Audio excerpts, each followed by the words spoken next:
Alhamdulillahi Rabbil Alameen, As-salatu was-salamu ala khatamin nabiyyin wa ala alihi wa sahbihi ajma'in, amma ba'd. Fa'udhu billahi minash shaitanir rajim, bismillahir rahmanir rahim. Qala Allah ta'ala fi Surah Hijr, وأرسلنا الرياح لواقح فأنزلنا من السماء ماء فأسقيناكموه وما أنتم له بخازنين. Translation: And we send winds fertilizing and carrying clouds. Thus we descend down the water from the sky, and we give to you to drink from it, and you are not its treasurer holding its store. In this ayah, Allah subhanahu wa ta'ala is mentioning about rain and about the water cycle, how the rain suffices the need of the water of the whole world, and how this system is made in a perfect balance.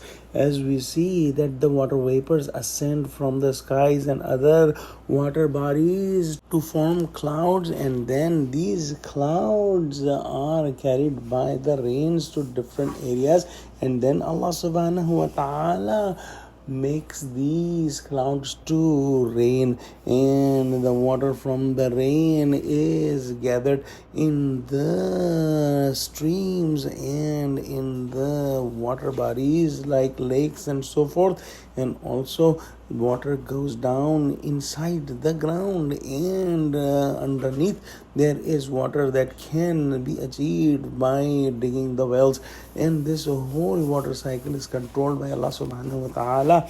If Allah subhanahu wa ta'ala wills, He could have made this water unusable for humans and other creation, but with His absolute mercy, He has made this sweet and healthy water for the consumption of the creation, and no one can do that. No one has control of that. Only and only Allah subhanahu wa ta'ala causes this water cycle to continue, and we get the water all the time of the year.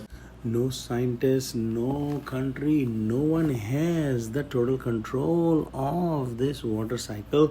No one has the control of the streams and the rivers, and we see that even in the areas like America and Europe, the water is not under their control. The water cannot be predicted that how much rain will come, and we see that some areas have very low water and some areas are flooding, and Allah subhanahu wa ta'ala is in total control of that. Whenever Allah subhanahu wa ta'ala wills, this water become a mercy, and if Allah wills, the water can also become a source of punishment.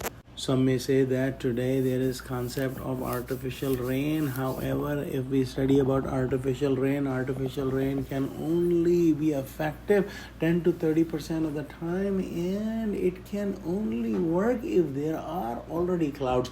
If there is clear sky, the artificial rain or cloud seeding cannot work. The artificial rain cannot be compared with the natural rain, and it has so many other limitations. Let's pray that Allah subhanahu wa ta'ala give us true understanding of Quran, connect us with the truthful people, make us steadfast on the straight path. Oh Allah, help Muslims. Oh Allah, help Muslims of Gaza. Oh Allah, unite Muslims. Ameen. Wa akhiru da'wana alhamdulillahi Rabbil Alameen. Wassalamu alaikum wa rahmatullahi wa barakatuhu.